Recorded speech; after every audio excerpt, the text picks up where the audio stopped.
আজি আমি অসম জাতীয়তাবাদী যুৱ ছাত্ৰ পৰিষদ বিলাসীপাৰা জিলা সমিতিয়ে সংবাদ মেলৰ আয়োজন কৰিছোঁ। আমি জানিব পাৰিলোঁ যে বিলাসীপাৰাৰ যি নিৰ্বাচনী বিষয়াৰ যি কাৰ্যালয়টো আছে, কাৰ্যালয় ধুবুৰীলৈ স্থানান্তৰ কৰা হৈছে। চাওক, বিলাসীপাৰাবাসীয়ে বহু আন্দোলনৰ ফলশ্ৰুতিত বিলাসীপাৰা মহকুমা হিচাপে পাইছে, ৰূপান্তৰ কৰিলে। সেই সিদ্ধান্তক আমি আদৰণি জনাইছোঁ।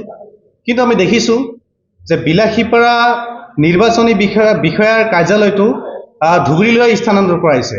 এই কাৰ্যক আমি অসম জাতীয়তাবাদী যুৱ ছাত্ৰ পৰিষদ বিলাসীপাৰা জিলা সমিতিয়ে ধিক্কাৰ জনাইছোঁ, তীব্ৰ বিৰোধিতা কৰিছোঁ।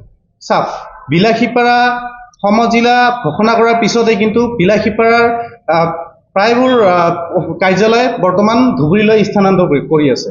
আমি দেখিছোঁ 2024 চনৰ 13 জুলাই তাৰিখে এটা অৰ্ডাৰ ওলাইছিলে। এই অৰ্ডাৰত স্পষ্টভাৱে লিখা আছে যে বিলাসীপাৰাৰ ডিষ্ট্ৰিক্ট ইলেকশ্যন কমিশ্যন অফিচটো ধুবুৰীলৈ স্থানান্তৰ কৰা হ'ব। এইটো চৰকাৰৰ পূৰ্বৰ পৰিকল্পনা আছিল নেকি যে বিলাসীপাৰা মহকুমাক সমজিলালৈ ৰূপান্তৰ কৰি ইয়াৰ যিসমূহ অফিচসমূহ আছে অফিচসমূহ ধুবুৰীলৈ লৈ যোৱাৰ?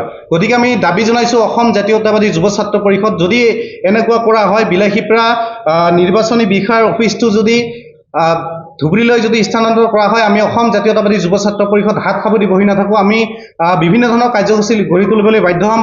প্ৰয়োজন সাপেক্ষে আমি অসম জাতীয়তাবাদী যুৱ ছাত্ৰ পৰিষদে সমগ্ৰ বিলাসীপাৰা সমজিলা স্তব্ধ কৰি দিবলৈ আমি বাধ্য হ'ম।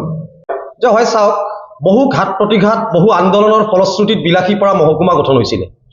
আৰু সেই বিলাসীপাৰা মহকুমাক অসম চৰকাৰৰ মুখ্যমন্ত্ৰী ডক্টৰ হিমন্ত বিশ্ব শৰ্মাই শেহতীয়াকৈ সমজিলালৈ ৰূপান্তৰিত কৰিলে। এই সমজিলা ৰূপান্তৰিত কৰাত আমি আদৰণি জনাইছোঁ তেখেতৰ এই পদক্ষেপক। কিন্তু অতি দুৰ্ভাগ্যজনক, সমজিলা গঠন কৰাৰ পিছতেই এতিয়া যিসমূহ বিলাসীপাৰাৰ মুখ্য যিসমূহ কাৰ্যালয়, বিশেষকৈ যি নিৰ্বাচনী বিভাগ, এই নিৰ্বাচনী বিভাগটো বিলাসীপাৰাৰ পৰা ইতিমধ্যে ধুবুৰীত স্থানান্তৰ কৰাৰ বাবে তেওঁলোকে সম্পূৰ্ণ প্ৰস্তুতি তুলিছে। আৰু যাৰ বাবে তেওঁলোকে অলৰেডি এখন যিটো গেজেট নটিফিকেশ্যন, সেইটোও তেওঁলোকে অৰ্ডাৰ এটা পাছ কৰিছে। গতিকে আমি অতি দুৰ্ভাগ্যজনক এই ঘটনাক আমি গৰিহণা জনাইছোঁ। কাৰণ ইমান ঘাত প্ৰতিঘাত, ইমান আন্দোলনৰ ফলশ্ৰুতিত মহকুমা গঠন হোৱাৰ প্ৰক্ৰিয়াত যি আমাৰ অৰিহণা বিলাসীপাৰাবাসী ৰাইজৰ, এই মুখ্য কাৰ্যালয়সমূহ যদি ইয়াৰ পৰা ধুবুৰীলৈ স্থানান্তৰ কৰা হয়, তাত আমি বিৰোধিতা কৰিছোঁ। আৰু আমি অসম চৰকাৰক ইতিমধ্যে কাইলৈ অসম জাতীয়তাবাদী যুৱ ছাত্ৰ পৰিষদৰ ফালৰ পৰা CDCৰ জৰিয়তে মুখ্যমন্ত্ৰীলৈ আমি এখন স্মাৰক পত্ৰ প্ৰদান কৰিম। আৰু এই স্মাৰক পত্ৰ প্ৰদানৰ পিছত অসম চৰকাৰে যদি আমাৰ এই দাবীৰ প্ৰতি যদি কোনো ধৰণৰ সমৰ্থন নিদিয়ে বা গুৰুত্ব প্ৰদান নকৰে, তেনেহ'লে অসম জাতীয়তাবাদী যুৱ ছাত্ৰ পৰিষদে অনাগত দিনত এলানি আন্দোলনৰ কাৰ্যসূচী ঘোষণা কৰিব। আৰু তাৰ বাবে কিন্তু সম্পূৰ্ণ জগৰীয়া চৰকাৰখনে হ'ব।